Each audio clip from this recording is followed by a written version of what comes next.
Hello বন্ধুরা, কি করছো তোমরা সবাই? এই দেখো আমি কি কাজের কাজ করছি। আমাদের মাটির ঘর শুধু থাকলেই হয় না, তাকে যত্ন করতে হয়। তাকে এই যে মাটি দিয়ে ন্যাতা দিয়ে সুন্দর করে তাকে এই যে প্লেন করে ন্যাতা দিতে হয়, তবে গিয়ে মাটির ঘর ভালো লাগে দেখতে। আর আমি সেটাই গরমের মধ্যে বসে এই যে করছি। কি করব, আমাদের তো আর পাকা বাড়ি নেই, তাই এই যে মাটি দিয়ে সেই দুপুর থেকে শুরু করেছি। এই গরমে সবাই খাওয়া দাওয়া করে রেস্ট নিচ্ছে, আর আমি এই করছি। এই যে ওইদিকে হয়ে গেছে দুটো দেয়াল, এখন আর এইটা করব, তারপরে ছেড়ে দেব, আবার কালকে করব। কি করব, ভাগ্যে নেই পাকা বাড়ি, তাই বাড়িকে সুন্দর করে যেটুকু রাখা যায় তাই চেষ্টা করছি। দেখো, অনেকে হয়তো জানে না যেগুলো কীভাবে করতে হয়। এই যে মাটির আমাদের মাঠের মাটি ভালো করে এই যে কাদা করে মাখিয়ে, তারপরে এই যে দেয়ালগুলো অনেক দিনকার তো, তাই নোনা ধরে গেছে। গরমে কি করব, ভালো লাগছে না। বাড়িতে জলেরও সমস্যা,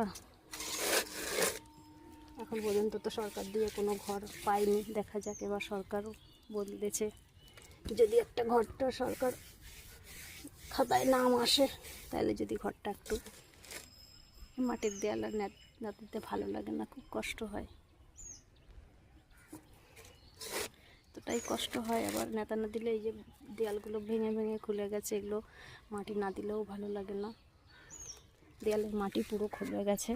এই দেখো, এই জায়গাটা অনেকটা মাটি ধরাতে হবে।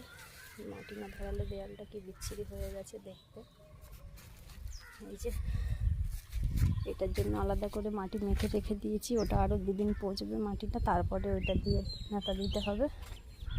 এই যে এদিকটা হয়ে গেছে, এদিকটা এই যে দেয়ালটা হয়ে গেছে, এই দেয়ালটা হয়ে গেছে। এখন ওইটা শুধু করব, তারপরে আর করব না, ভালো লাগছে না, এমনিতেই হাতে ব্যথা, কি আর করা যাবে। দেখি ভগবান কবে মুখ তুলে তাকায়, কবে এই মাটির দেয়াল থেকে পাকা ইটের দেয়াল হবে জানি না। তোমরা সবাই একটু এ করো যেন খুব তাড়াতাড়ি আমার এই মাটির দেয়াল থেকে পাকা দেয়াল হয়ে যায়। কি আর করা যাবে, বলে যা আছে তাই তো হবে নাকি। রাখছি বন্ধুরা, আবার পরে